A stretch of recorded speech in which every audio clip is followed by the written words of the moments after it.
I have a theory, right? And just work with me on this. I think it's a conspiracy theory with the social media thing. I don't know if it's like COINTEL Part 2 or something because, all right, I noticed early on in Hollywood movies, right, specifically Eddie Murphy movies, the men were never a family man. They were always womanizers, right? Specifically black men. They did it with white men too, but the white men had more of that family structure in the movies than the men. Obviously, we have it in the music, right? But what I notice now is that even with the algorithm, like you can put up a video right now saying something crazy about black women and it automatically gets traffic. You can put up a video right now saying something crazy about black men, it automatically gets traffic. Yeah. Anything you say promoting marriage, stability, fatherhood, motherhood, there's no traction there. And this is what's happening is that the people are seeing it and they're doing it now to kind of benefit from it, not understanding that they're spreading that message. Well, that's a very good point. See, the enemy, the Honorable Elijah Muhammad described the rulers of this world. He called them scientists of evil. Scientists don't get into hoping and wishing. They get into the law of cause and effect. What can I do today that produces a certain result tomorrow?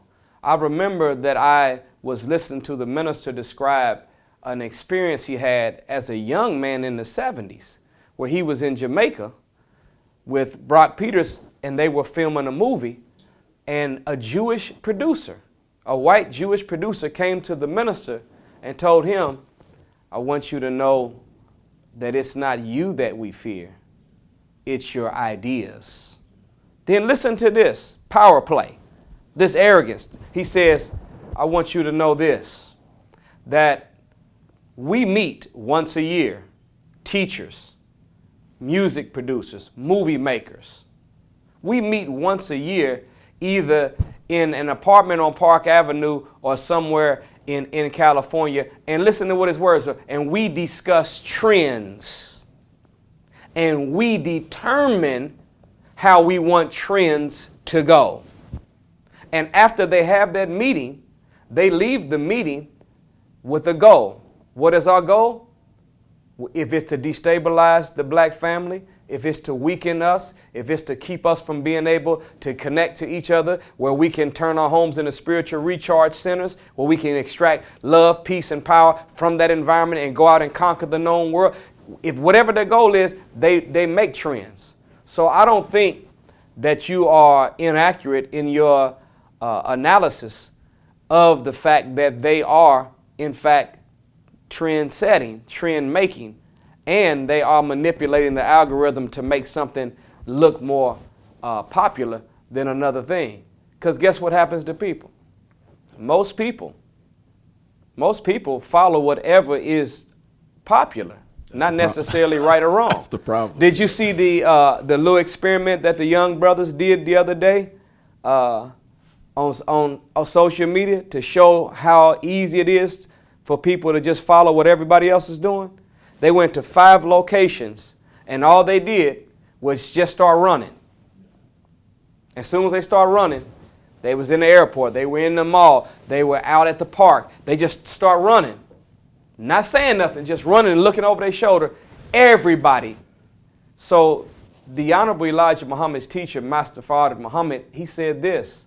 He said, people are like fish. They travel in schools. So if you can turn the head, you can turn the whole group. So we're not in this condition by accident. We're in this condition by design. So there is a scientist, or there are scientists of evil that are literally manipulating not just algorithms, but they're manipulating what is shown to us on a day-to-day basis. I challenge every one of you in the audience that turn on your regular TV today, and I want you to flip to any channel you want to flip to and show me one commercial ever aired on any day where they have a regular, strong black man on it. You know what they're doing right now? I notice it's interracial commercials now, right? That's what you're either going to see a black man with a white woman and he's punctified. Yeah, or homosexuality. Or he's going to be a black man with another man. or he's going to be a real soft, weak black man. But you won't find a regular, strong black man. Not on one commercial. I've been watching them for over 3 months now just to see if I can find one. I don't care whether it's in insurance, whether it's a prescription drug, whether it's advertising a program, whether it's selling a product. Never do they ever put an image of a strong black man in front of the world. See, technology eliminates space and time. It makes you're able to be somewhere that you're not.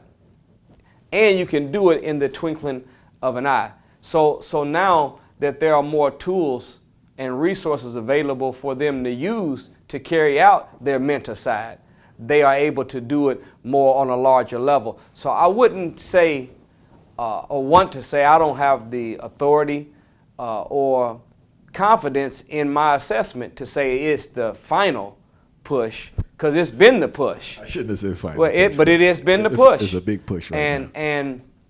And they know, as a man thinketh in his heart, so is he. And what happens to people is whatever you see in your timeline, whatever you see on social media, whatever you see in a movie or on a television program, tell a vision.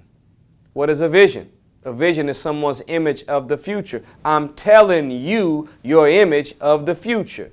Most people think when they see something in their timeline or see something on YouTube or see something in a movie or a show that is the way things are. But it really isn't the way things are. It's the way they want things to be. But because we're watching it thinking that's how everybody's getting down, then we start thinking we're behind time, so let me step up and get into this madness and be like this. So it is a very, very vicious cycle that has proven to work. It is psychological programming that is taking place. It is bending reality in the future by making you think reality is already bent in the present. Say that again for those that didn't hear. I said it is bending reality in the future by making you think that reality is already bent in the present. So you start thinking, I'm behind, let me catch up too. No, it's a trick, it's a ploy. And I'll say this to my sisters and my brothers, that one of the concepts that I try to remind myself moving through this world of propaganda, and I say this to myself consistently, I will not allow my self-image or any other perception to be shaped by non-scriptural concepts. That means that there's nothing that I could see, experience, or hear from anywhere else that I will allow to override what God Himself has already said about who I am and what I can do and what I can have. And the minute that you make your mind up that you are going to allow your self-image, your self-worth, your potential to be defined by what God said about you and not what nobody else says, then you will always be able to have a checkmate on the propaganda machine of this world. No matter how much they try to bend you, you'll always be on the straight and narrow and on your square. So that's a concept that I challenge us to get. And of course, in order for you to have a scriptural concept, that means you have to get into the scripture. You have to actually read what God said about man. He said we're in the image and likeness of Him. That means that everything that's true about God is true about you. If you're in the image and the likeness of God, when God looks at you, He sees Himself. Problem is, when we look at ourselves, we don't see Him. If we're image and likeness of God, whatever God can do, we can do if we put our mind to it. How did He do it? He said, let there be light. He said, let the stars adorn the heaven. He said, let the firmament cover the earth. He said, let us make man. He didn't hope or wish. He spoke it into existence. And He told us that in the book of James that the power of life is in and death is in the tongue. We have to use our mouths better instead of allowing someone else's mouth to affect us, whether it's social media, whether it's a commercial show program. No, look, your profession will produce your possession.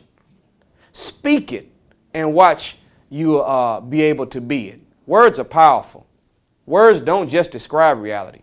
Words, by the law of substitution, have the ability to create a reality. So God said, say, when you are sick, say that you are well. When you are poor, say that you are rich. Even though I'm not that, I'm speaking it into existence. So we're in a war. It's a mind war. They're trying to get us to accept a weaker, less powerful version of ourselves, because in their heart, they know that everything that they have allowed us to get involved in, with the least amount of hindrance and suppression, we have taken it over and become the master of it. Whether it was basketball, football, whether it was golf, any field of human endeavor they allow us in, we become the masters of it. So they want to keep us in a position where we think less of ourselves, because the less you think of yourself, the less you expect from yourself. The less you expect, the less you do, the less of a threat you are to them. We have the power. We are the people of God, direct descendants of God. All 99 characteristics or attributes of Allah found in the Holy Quran are human characteristics inside of every black man and black woman. Everything you read about God is also true about you. We can make anything happen if we put our minds to it. They know that. And that's why they have what you would consider to be this conspiracy. It is that, because a conspiracy is whenever two or more people work together for underhanded, undermining plot. That is what they are doing. But we can check plantation, psychosis, and cure it, and we can put at bay all of the self-destructive, self-defeating commands they're trying to install in us to make us less than what we are. If we take in our mind that my self-image will not be shaped, nor any other perception, I will allow none of that to be shaped by anything other than scriptural concepts, we'll be all right.